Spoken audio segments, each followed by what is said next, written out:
অভিনয় শিল্পী সংঘের প্রার্থী পরিচিতি অনুষ্ঠানে ৭১ টিভির সংবাদকর্মীদের উপর হামলা করেছেন অভিনেতা জর্জ প্রাণেশ চৌধুরী। এতে আহত হয়েছেন চিত্রগ্রাহক মাহমুদুল হাসান শিবলি এবং হেনস্থার শিকার হয়েছেন সাংবাদিক হুমায়রা সিদ্দিকা। বুধবার সন্ধ্যায় এই ঘটনা ঘটে। আরিফ হকের প্রতিবেদন।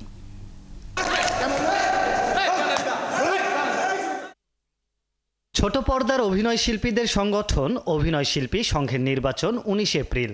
বুধবার বিকেলে শিল্পকলায় প্রার্থীদের পরিচিতি অনুষ্ঠানে সংগঠনটির সদস্য অভিনেতা জর্জ প্রাণেশ চৌধুরী বারবার অনুরোধ করছিলেন তার পছন্দের সহসভাপতি পদপ্রার্থী আশরাফ টুলুর সাক্ষাৎকার নেয়ার।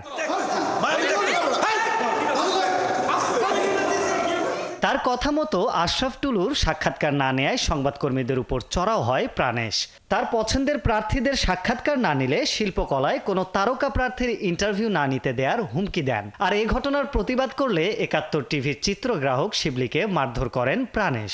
আপনার প্রাণেশ চৌধুরী নামের এক লোক, তার প্রার্থী টুলু, তার বাইট নিতে বলে আমাদেরকে। তা আমার রিপোর্টার বলছে একটু পরে নিচ্ছি, আমরা একটা বাইট নিচ্ছি। সে ওইটা নেই করে সে ক্ষিপ্ত হয়ে যায়, না আমার তার কথা মতো বাইট নিতে হবে, আমাদের মতো আমরা বাইট নিতে পারবো না, নিউজ করতে পারবো না, তার কথা মতো না করতে দিলে আমরা নিউজ করতে পারবো না, এই বলে আমার রিপোর্টারকে ক্ষিপ্ত হয়ে যায় এবং তার উপর আক্রমণ করে।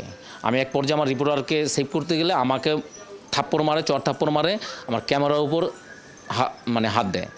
চিত্রগ্রাহককে মারধরের সময় ৭১ টিভির প্রতিবেদক হুমায়রা সিদ্দিকা তাকে থামাতে গেলে তার উপরও চড়াও হয় প্রাণেশ। অকথ্য ভাষায় গালিগালাজ করে দেখে নেয়ার হুমকি দেয়। আমরা আজকে শিল্পকলাতে গিয়েছিলাম অভিনয় শিল্পী সংঘের নির্বাচনের প্রার্থী পরিচিতিদের প্রোগ্রামে। প্রাণেশ নামের যিনি হচ্ছেন অভিনয় শিল্পী সংঘের একজন মেম্বার, উনি অনেকক্ষণ যাবৎ ধরেই পিছে ঘুরঘুর করছিলেন সব মিডিয়ার যে টুলু নামের একজনের বাইট নেওয়ার জন্য। তো যেহেতু আমরা সিনিয়র আর্টিস্টদের বাইট নিচ্ছিলাম, সেটা শেষ না হওয়া পর্যন্ত আমরা তো অন্য কোনো বাইট নিতে পারবো না। উনি ওই টাইমেই আমাকে ওপেন থ্রেট করেন যে আমাকে কোনো ধরনের কোনো নিউজ করতে দেওয়া হবে না এবং ইন্টারভিউও নিতে দেওয়া হবে না। উনি আমার ক্যামেরাম্যানের উপরে গিয়ে অ্যাটাক করেন এবং আমার ক্যামেরাম্যানকে চর থাপ্পড় মারেন এবং ক্যামেরা ধাক্কা দিয়ে ওনাকে ফেলে দেন। অন ক্যামেরায় যখন ওনাকে মাপ চাওয়ানোর জন্য আনা হয়, তখনও উনি আমার সঙ্গে কন্টিনিউয়াসলি অ্যাগ্রেসিভ আচরণ করেছেন। ঘটনার আকস্মিকতায় হতবিহ্বল হয়ে পড়েন সবাই। এই ঘটনার জন্য বেশ কয়েকজন অভিনয় শিল্পী তাকে ক্ষমা চাইতে বললেও কর্ণপাত করেননি প্রাণেশ। ঘটনার প্রতিবাদ জানিয়েছে বাচসাস সহ বিনোদন সাংবাদিকদের সংগঠন তেজাব।